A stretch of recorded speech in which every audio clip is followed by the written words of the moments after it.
Hey everyone, I'm here to do a review of this McFarlane Toys Digital Superman action figure, which is based on the artwork of Ed McGuinness, in which Superman had a red and black S from the early 2000s. Comes with multiple hands and, of course, an eagle. Here is the packaging. It's one of those McFarlane Digital toys, which I still don't know what that's supposed to actually do. I guess you scan the QR code and it's supposed to give you something. I don't know. I'm not going to do it because I don't. I wanted the figure. One thing to note: here's the packaging here. Simple packaging, very reflective, which is why it's probably tough to get on camera here. I had a ring light on it and it just made it super glary. So there you go. Side packaging. You see the back of it with the Ed McGuinness artwork. And something else that I noticed, just so everyone know that this action figure right here, this one right here, it's not a toy. See, can you see that? Is that coming up? Not a toy. Let's see. McFarlane Toys, McFarlane Toys, McFarlane Toys, McFarlane Toys, McFarlane Toys. But just remember, not a toy. That's weird. Why would they put that? I don't understand what Mr. McFarlane is thinking with that one there. But in any event, let's crack this open and see what we got. All right, here he is out of the package. I put my light on to get some better illumination on there. But before we go ahead with some of those things, a couple of things that came with him. Here, of course, this is Eagle. Look about that later. There's grabby hands right here. The McFarlane stand, which this one says McFarlane Digital. And on that topic, according to this, we got a McFarlane Digital card, which kind of goes over the instructions on how to do all that. It looks like you scratch it off. I didn't scratch that off yet. I don't know. Maybe I'll do that later. What I find interesting, though, is this says it's 18 plus. Meanwhile, on the packaging, it says it's 14 plus. So I don't know what it is. Is this for 14-year-olds or 18-year-olds? I don't know. I'm sure that's a legal thing, so only legal adults can do this. I don't know. Either way, doesn't matter. And of course, the general card that comes with all these McFarlane figures goes over Superman and some details about him right there. All right, so as for the figure, I do like this figure a lot. I was playing around a little bit. The articulation isn't the greatest, but that's okay, and we'll talk about that here in a moment. It is based on the work of Ed McGuinness, and I don't know if I've mentioned this before. I'm sure I have, but I'm a big Superman fan, and I do like Ed McGuinness's artwork. And the figure with its big bulkiness is very reminiscent of Ed McGuinness's artwork. In fact, I was able to meet Ed McGuinness a few years back at C2E2 and I got his autograph on something. So that was actually pretty cool. So again, a version of his Superman in figure form is great. I think the head sculpt looks pretty good for what McGuinness's artwork is, at least as best as you can translate it to a figure form.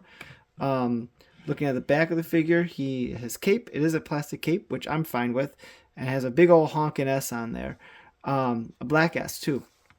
I don't recall if in the comics he did have a black S on his cape at that time, but I've always liked that look. Normally I'm not a fan of the S on the cape, but this I like. I like how this looks. He does have black in his S shield, which was after a storyline in the comics in 2000, Our World at War. I don't think he had black on his trunks. I think this is just a design choice based on artwork, and because you see the red shading there. So I think that goes there. But regardless, I think that looks cool, honestly. It definitely make it look like a different kind of Superman on my shelf. As for the articulation, pretty standard. You can get his neck to go up about here, which is decent for flying modes, especially when you combine it with the torso joint here, which can go up this way. Can go side, put his head down. Oh, he goes down about that far. Can go side to side with that. The waist joint here, you can go back and forth a little bit, but you can't really do too much with it. But that's okay. He has his butterfly joints right here, which kind of sort of work. Elbow, no bicep joint, but by his elbow, he does have this here. I call this an ankle. I call this a elbow. That's a shoulder joint, which can allow him to do the classic Superman hands on hips sort of move. Double jointed knees, ratcheted legs, standard for McFarlane, and the ball joints both by his hands and by his feet. I'm not a fan of this. I wish McFarlane would lift what Hasbro does and a lot of other toy companies do with their figures by just doing your standard joints down here. I don't think they're as stable. They're tough to move. There's that. And also they have toe articulation. Superman's going to get really weird. So that's that. I mean, standard articulation, it's not great, but for what it is, I'm okay with it. I think McFarlane has done better at other times, but I don't know if it's just the bulk of the figure makes it more difficult. But honestly, again, I am okay with that. I really am. I really am. Looking at some of the other things, looking at his eagle, there is a problem with the eagle in that he doesn't fit actually on Superman's arm. In many classic Superman positions, you'll have Soup's arm kind of out like this, and the eagle would just kind of sit or land right on there. But there's no peg or anything for him to do that. You can kind of sort of fake it by just shoving the eagle's arms. See if I can get this. Come on there. And he can kind of do it like that. But I don't think that was the intention. Or maybe that was the intention. I don't know. But I don't think it's something that action figure fans were wanting to have, especially since a lot of the promotional images for this figure had the eagle sitting on there. Presumably that's something that you can do. If you are a Marvel Legends collector and you have the Falcon from Marvel Legends, this might be a good companion piece for Red Wing to fly with him. So that might be an option there if you don't want to use him with Superman. So there's that. He does come with alternative hands. And to do that, you'll just pop that off. It's right there. There's his peg. And just pop the other hand in. Slowly but surely. There we go. And then you can have Superman either trying to grab something, or if he's wanting a flying pose where he's kind of flying up like there. Or just have him at rest. Or just kind of have him like just at rest. Or you might do some cool action scene where he's putting up his hand to like catch something. I don't know. Articulation on the fly is not the greatest, but I don't know. You could do some things with that. It's nice that you get the option there. All right, let's do some comparisons here. This is Superman from Superpowers from the 80s. Superman from DC Superheroes from 2005-ish. This is arguably my favorite Superman figure. Just is. The one we're talking about today. This is from McFarlane. DC Multiverse Superman. Don't remember the actual name of the costume off the top of my head, but it came from Superman Unleashed comic book series where Superman had donned that suit. And for just another DC Comics comparison, this is the DC Comics Flash from early on in the line there. So get the idea of where all these characters stand.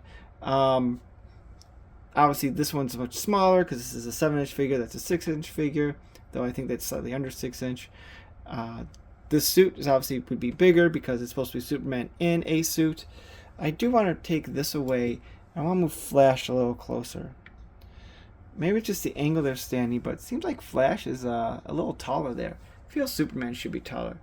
Let's see, Soup. Let's get you standing up nice and tall here, buddy. Okay, let's try this again.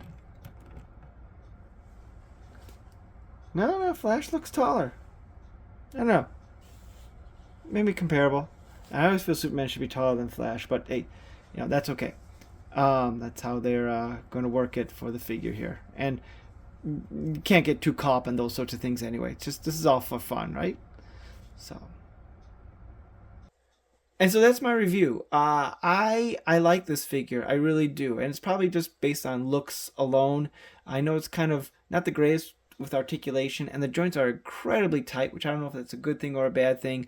I'm still not a fan of how McFarlane does their arm and feet joints. But at this point, they're what, 4 or 5 years into the line. You just kind of have to accept it at this point. Um, I think it looks cool. I like the art that it's based on, so it was an easy get for me. I did get this off of Amazon. It was like $13. Normally it's $24.99, so that was a great price for me to jump on it, and I do not regret it. I'm very excited to add this to my Superman collection, and I think it's going to have a good spot on that shelf.